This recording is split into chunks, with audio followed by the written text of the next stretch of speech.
A very good evening to you. It is just a few minutes past 5, and right here on Multipril TV, 5 p.m. Mints Markets today. My name is Nina Shaban, and let's start off as usual with the closing numbers from the NSC. And we'll start off with the daily indices. The first index that we're going to be taking a look at is the NSC 20 share index that saw a drop of 10.98 points, closing at 2,659.56 points. And the NSE 25 share index also saw a drop of 27.12 points, closing at 3,609.98 points. And finally, the NSE all share index dropped by 1.27 points and closing at 150.06 points. Moving on to the gainers, our top gainer this evening is Olympia Capital Holdings Limited, which saw a gain of 10%, closing at 2 shillings and 53 cents as opposed to yesterday's 2 shillings and 30 cents. We also have the Home Africa Limited that saw a gain of 5.97%, closing at 71 cents as opposed to yesterday's 67 cents. Chumi Supermarket Limited comes up next with a gain of 4.88%, closing at 43 cents as opposed to yesterday's 41 cents. And the Nairobi Business Ventures saw a pump up of 4.44%, closing at 94 cents as opposed to yesterday's 90 cents. And finally, Express Limited pumped up by 4.38%, gaining to a current market price of 6 shillings and 20 cents as opposed to yesterday's 5 shillings and 94 cents. On to the losers this evening, the topmost loser being the WPP Scan Group Limited, dropping by 9.09%, closing at the current market price is 11 shillings as compared to yesterday's 12 shillings and 10 cents, followed by the I&M Holdings Limited that saw a drop of 5.49%, closing at 56 shillings. Which is different from yesterday's 59 shillings and 25 cents. Longhorn Kenya Limited dropped by 3.28%, and the current market price is 6 shillings and 48 cents as opposed to yesterday's 6 shillings and 70 cents. Kabasite Investments Limited dropped by 3%, closing at 8 shillings and 42 cents as opposed to yesterday's 8 shillings and 68 cents per share. And then we have Stanley Fahari Income, who dropped by 2.3%, closing at 8 shillings and 48 cents as opposed to 8 shillings and 68 cents. There's also Safaricom that has dropped by 2.14%. Of course, this is a discussion that we'll be having in the next few minutes on the other side of the studio with my analyst who's already on set. Now, for the movers, Kenya Commercial Bank traded 3 million shares, WPP Scan Group Limited traded 3.6 million shares, Equity Group Holdings traded 5.98 million shares, and then we have the Cooperative Bank of Kenya Limited that traded 9.4 million shares, and Safaricom Limited traded the most shares, which are about 11.92 million shares. All right. I'd like us to take a look at the news that is making headlines this evening. Now, economic experts have warned that the government may fall into a debt trap if it continues with the current rate of borrowing. Economists from the Assurance Tax Transaction and Advisory firm Ernst and Young have conceded that Kenya's current borrowing headroom is between 2 to 3 points. Therefore, there is need for government to review its borrowing appetite. The analysts say the government should slow down on some of its projects and instead focus on those that have returns that could help the government pay back the amounts borrowed to fund the projects. They made these remarks during a pre-budget meeting earlier today.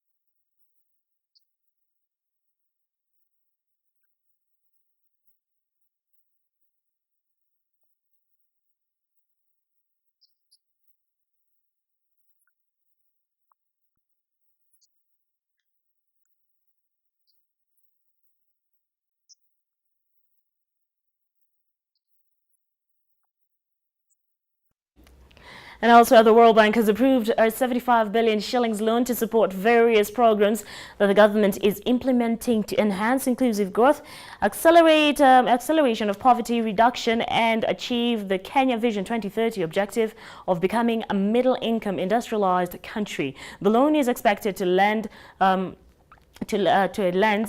support the government's Big Four agenda, which prioritizes on agriculture, affordable housing, universal health coverage, and manufacturing. Now, in agriculture, the facility will seek to enhance better targeting of subsidies for agriculture inputs to reach the intended beneficiaries, as well as establish a warehouse receipt system and a commodities exchange to help farmers get easier access to credit and to reduce post-harvest losses. Now, by supporting the advancement of digitization through the creation of the National Digital ID and pushing for access to internet services to all Kenyans, the facility will enhance service delivery by the government to its citizens and reduce the need for face-to-face interactions and corruption opportunities. In housing, the operation will remove major regulatory constraints that developers face, help them lower construction costs, and thereby increase the supply of less expensive housing units.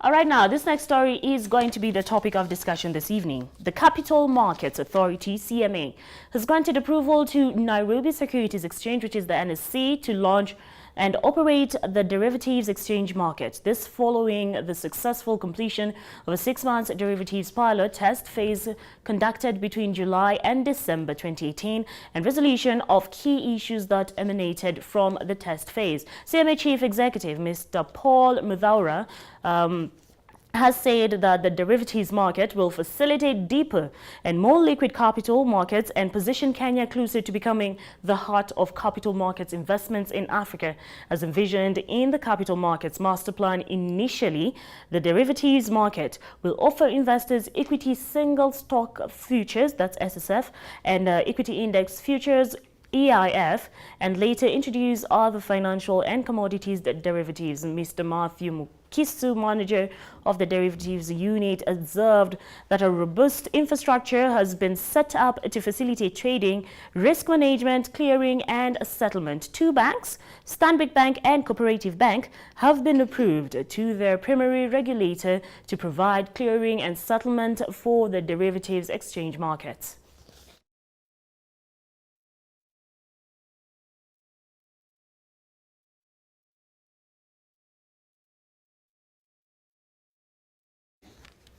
Now, outside Africa, China has accused the United States of naked economic terrorism as Beijing ramps up their rhetoric in their trade war. The world's top 2 economies are at loggerheads as trade talks have apparently stalled, with U.S. President Donald Trump hiking tariffs on Chinese goods earlier this month and blacklisting telecom giant Huawei. Now, we are against the trade war, but we are not afraid of it, Vice Foreign Minister Zhang Hengui said at a press briefing to preview President Xi Jinping's trip to Russia next week. This premeditated investigation of a trade conflict is naked economic terrorism, economic chauvinism, and economic bullying, Zhang said, stressing that China opposes the systematic use of sanctions, tariffs, and protectionism. There is no winner in a trade war, he warned. China has hit back with its own tariff increase that will take effect on the 1st of June, while state media has suggested that Beijing could stop exports of rare earths to the United States, depriving Washington of a key resource used to make high-tech products. China produces more than 95% of the world's rare earths, and the United States relies on the Asian superpower of upwards of 80% of its imports. Now, U.S. Secretary of State Mike Pompeo asked about the rare earths threat during an interview and said that Americans have already lost and suffered for decades under the current rules, and that Trump's singular focus is to push back on China. He reviewed his attack on Huawei, saying that there was a deep connectivity between the company and the Chinese state that had no parallel in the U.S. system. Huawei has rejected the criticism, and on Tuesday filed a motion for summary judgment, hoping it would swiftly win a lawsuit against the U.S. legislation that bars federal agencies from using the company's equipment.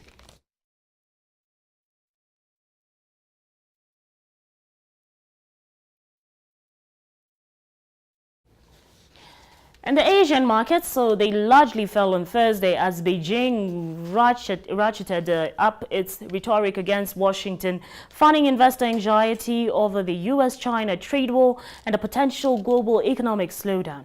With no date set for the tariff talks to resume in the U.S.-China trade war, and Beijing accusing Washington of naked economic terrorism on Thursday or in its handling of the dispute, investors appeared resigned to the prospect of the spat extending into the summer.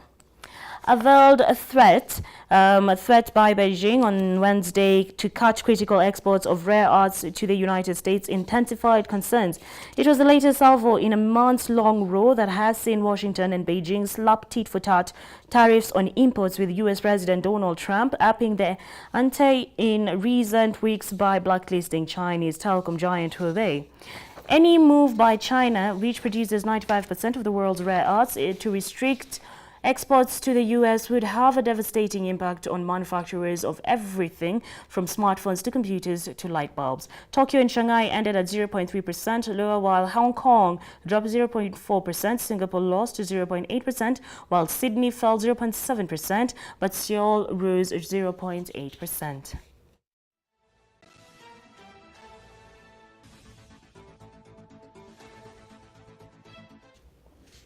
The European stock markets recovered slightly at the start of trading on Thursday, with London's benchmark FTSE 100 index up by 0.1% to 7,193.69 points. In the Eurozone, Frankfurt's DAX at 30 index won 0.4% to 11,885.07 points, and the Paris CAC 40 gained 0.4% to 5,241.95 points compared with Wednesday's closing levels. The global stock markets largely slumped on Wednesday on stubborn U.S.-China trade war tensions.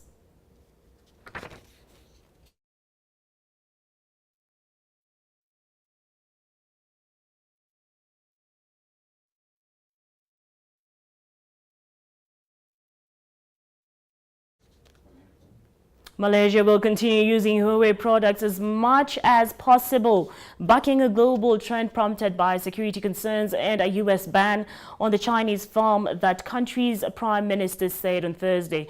Mahathir Mohamad, speaking at a conference in Tokyo, acknowledged the security concerns but said they would not deter Malaysia.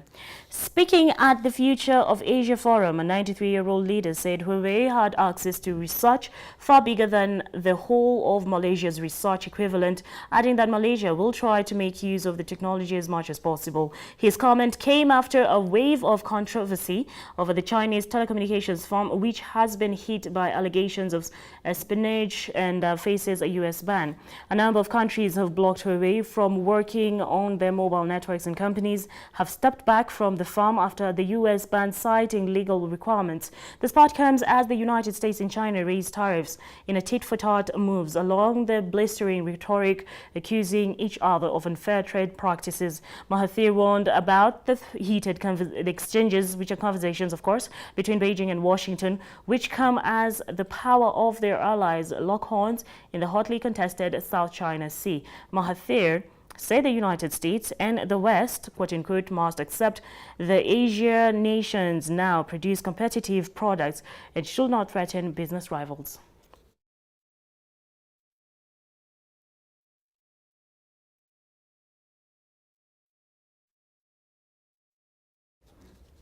The head of Boeing acknowledged on Wednesday that the company clearly fell short in dealing with the accident-ridden 737 MAX and said that it had not adequately communicated with regulators. Chief Executive, who is Dennis Muilenburg's remarks to CBS News, his first interview since the global grounding of the plane following two crashes that claimed 346 lives, came as a top airline representative signaled that the top-selling jets could be out of the service at least throughout mid to the late August. Now, Mullenberg was pressed by CBS about failing to notify the Federal Aviation Administration for more than a year that their company had deactivated a signal designed to advise the crew of a disagreement between the plane's angle of attack sensors, which measure its angle vis-a-vis oncoming air to warn of impending stalls. The sensors provide data to the maneuvering characteristics augmentation system, a flight handling system connected to the deadly crashes of Lion Air and Ethiopian Airlines MAX. The Federal Aviation Administration did not learn of the issue until after the Lion Air crash, more than 13 months after Boeing first unearthed the problem. Mullenberg, who has repeatedly rejected suggestions of a design flaw in the 737 MAX, acknowledged implementation shortcomings. But Mullenberg, who also issued a sweeping apology to the families of flight victims during the interview, said he believes in the plane and would have no reservations putting his family aboard. The interview comes a week after the FAA led a meeting of international regulators designed to coordinate the process to approve the return of the 737 MAX into service.